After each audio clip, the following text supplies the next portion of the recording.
The music had just started. Family members were on their feet, cameras raised, waiting for the kiss that would seal a lifetime. But instead, something unthinkable happened. The groom, Chinedu, still in his perfectly pressed tuxedo, walked out behind him. Gasps filled the hall. The bride, Amara, stood trembling, her veil wet with tears. "Chinedu, please," she whispered, her voice breaking. But he didn't turn. He couldn't. Because minutes earlier, he had learned a truth so heavy, so cutting, that the vows he rehearsed suddenly felt like a lie. Tell me, what could make a man abandon his own wedding at the altar? Was it betrayal? Was it greed? Or was it something so cruel that even love could not survive it? Before we dive deeper, let us know in the comments where you're watching from. We'd love to hear from you. And if you're new here, click on the subscribe button so you never miss any of our upcoming stories. Because what you're about to hear is not just a story about marriage, it's a story about trust, and what happens when that trust is put to the ultimate test. What truly happened on that wedding day? Who exactly was Amara, the young woman dressed in white, standing at the altar with trembling hands? Why would a bride, so close to saying "I do," carry a secret so dangerous it could destroy everything in one moment? And why, of all days, would Chinedu choose his wedding day to test her loyalty? Some called it madness. Some said it was insecurity. But others believed he must have seen something. Something that forced him to question the very love he had built his life upon. The truth, as you're about to see, is far more devastating than most can bear. Chinedu was never the type of man who grew up with everything handed to him. Born in Enugu, raised by a widowed mother who sold fabrics in Ogbeat Market, he knew from a young age what it meant to struggle, what it meant to sacrifice. As a boy, he carried bags for traders just to bring home extra money for gari and beans.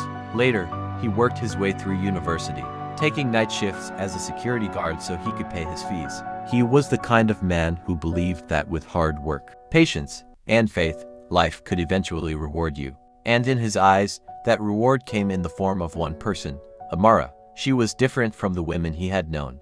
A Lagos girl with charm that lit up a room. Amara carried herself with grace, elegance, and ambition. She was the type of woman whose laughter drew people closer, whose confidence left men staring a little too long.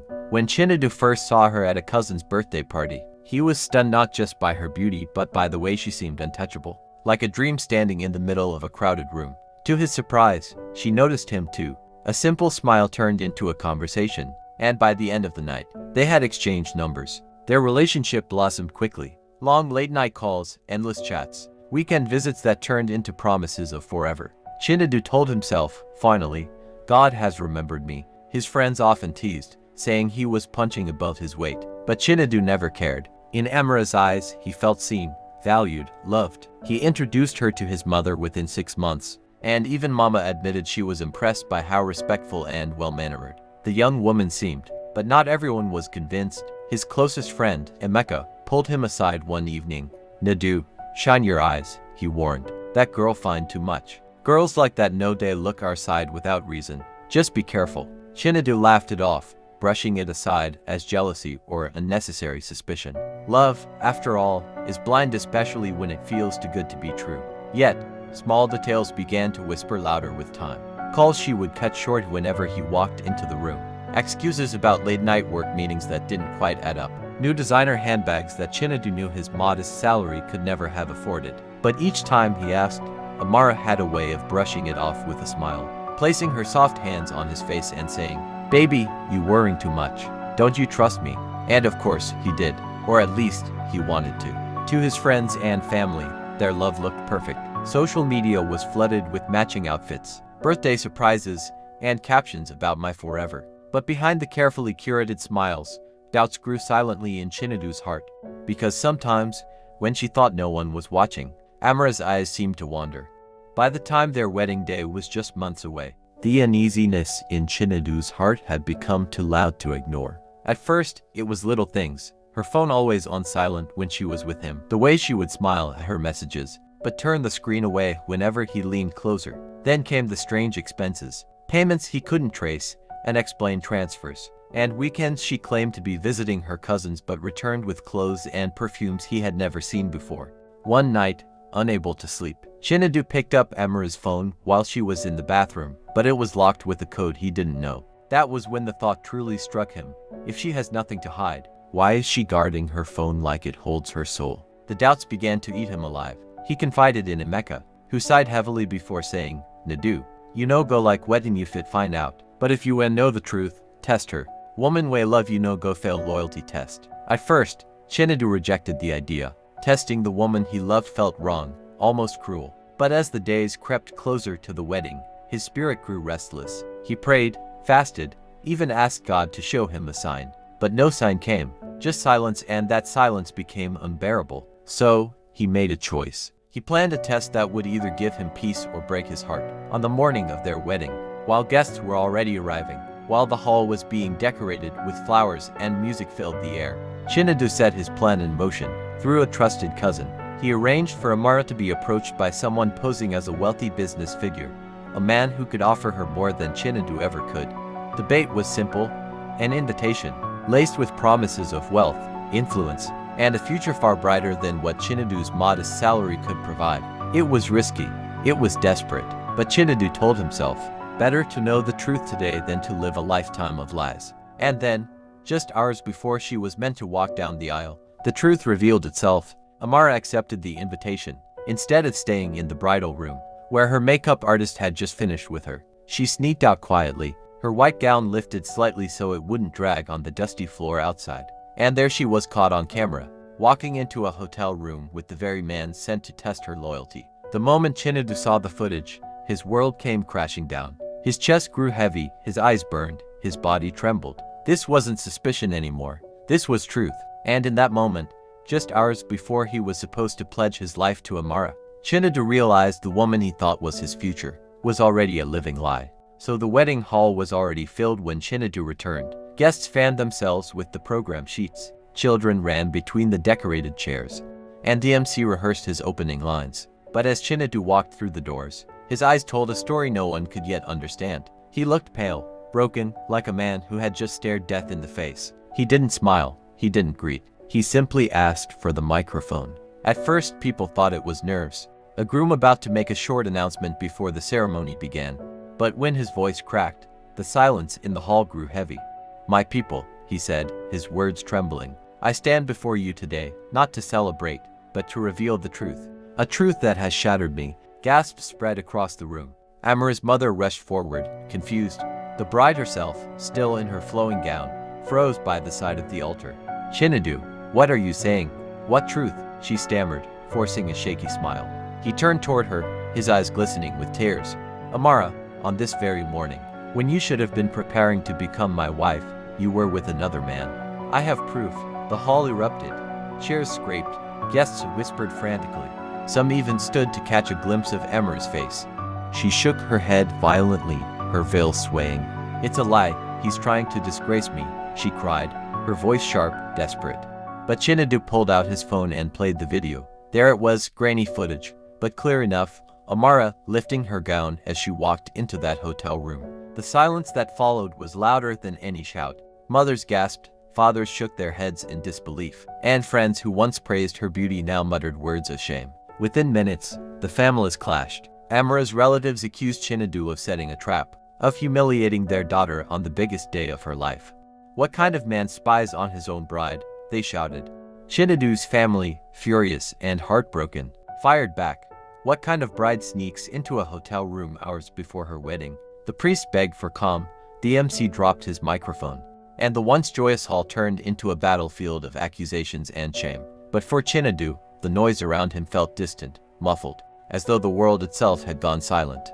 He stared at the woman he thought he loved, wondering how many of her smiles had been genuine, how many of her words were truth, and how many were lies dressed up as affection. And yet, he needed more than anger. He needed answers. Over the next days, while the story spread like wildfire across social media, photos of the crying bride, whispers of betrayal, even fake headlines, Chinedu quietly began his own investigation. Through a trusted cousin who worked in finance, he uncovered bank transfers Amara had received from an unknown account. He traced phone records that revealed late-night conversations with a man he had once called his friend, the best man of his own wedding. Piece by piece, the puzzle began to take shape. It wasn't just betrayal. It was a plan, a calculated deception that went deeper than he could have imagined. Days turned into weeks, and while the chaos of the failed wedding still echoed across town, Chinedu dug deeper. Every file, every transfer, every late-night call told the same story. Amara had never truly chosen him out of love. She had chosen him out of convenience. The truth was harsh.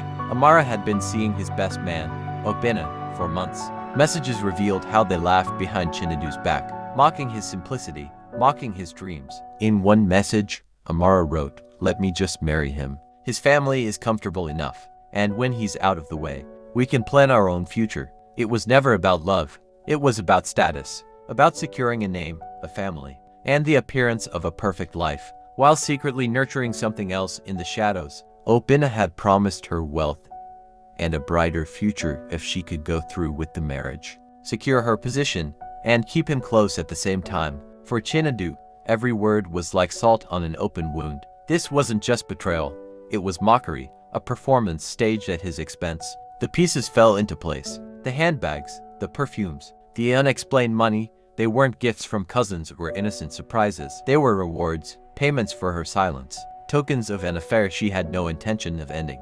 On the day he confronted her with this evidence, Amara dropped her act. Her tears dried, her tone shifted, and for the first time, Chinedu saw the real woman beneath the veil. "Yes," she spat, her voice sharp with pride. "I did what I had to do. Do you think I would waste my life with a man who cannot give me the world? You work too hard for too little, Chinedu. I want more." Her words cut deeper than the betrayal itself, because in that moment, Chinedu realized she was never sorry. She was never ashamed. She simply wanted more, and she was willing to use him as a stepping stone to get it. The revelation was complete, and with the weight of the world pressing on his chest, Chinedu stood, looked her in the eye, and said one line that silenced everyone in the room. "I'd rather walk alone in truth than live a lie with you." And with that, he turned his back on her, this time not just from the altar, but from her life completely. For a while, Amara still believed she could salvage her plan. She tried reaching out to Obinna, demanding that he keep the promises he had made in secret. But when the scandal of the failed wedding spread, Obinna grew cold. He stopped answering her calls. He cut off her allowances. The same man who whispered love into her ears in the darkness now abandoned her in the open light. It was then Amara realized the cruelest truth of all. She had gambled everything, her reputation, her family's honor, her future on a man who never truly intended to stand by her. She was left alone, mocked by neighbors, whispered about in markets, treated as a cautionary tale. The glamorous life she once dreamed of slipped through her fingers like sand. Meanwhile, Chinedu's pain was still raw, but his dignity became his strength. Though heartbroken, he carried himself with quiet courage. Friends who once doubted him now respected him more, not for exposing Amara, but for refusing to live a lie. He buried himself in work, poured his energy into helping his mother, and slowly rebuilt the pieces of his life. People asked him, "Will you ever love again?" He would smile faintly and say, "Love without loyalty is nothing more than performance. I would rather wait for a heart that is true than settle for a face that only pretends." And so, the failed wedding was not the end of his story. It was the beginning of a new chapter. A painful one, yes, but also one filled with clarity and self-worth. Because sometimes, walking away from what breaks you is the bravest act of love you can give yourself. So I ask you, if you were in Chinedu's shoes, would you have seen the red flags before it was too late? Or would you, too, have discovered the truth only at the altar? So now, it's over to you. What's your take on this story? Was Chinedu right to test his bride on their wedding day? Or should he have trusted her until the very end? And if it were you standing in his shoes, facing that kind of betrayal, what would you have done? Drop your thoughts in the comments below. I'll be reading every single one. And if this story moved you, don't keep it to yourself. Share it with a friend who needs to hear it. Because stories like this remind us all that trust is fragile. And once it's broken, it can never truly be the same. But don't go just yet. If you thought this was shocking, wait until you hear the story of the bride who tried to marry two men in one single day. You don't want to miss it. So, if you're new here, click the subscribe button and turn on notifications, so you'll be the first to know when the next story drops. Because here, every story is more than just drama, it's a mirror into our own lives.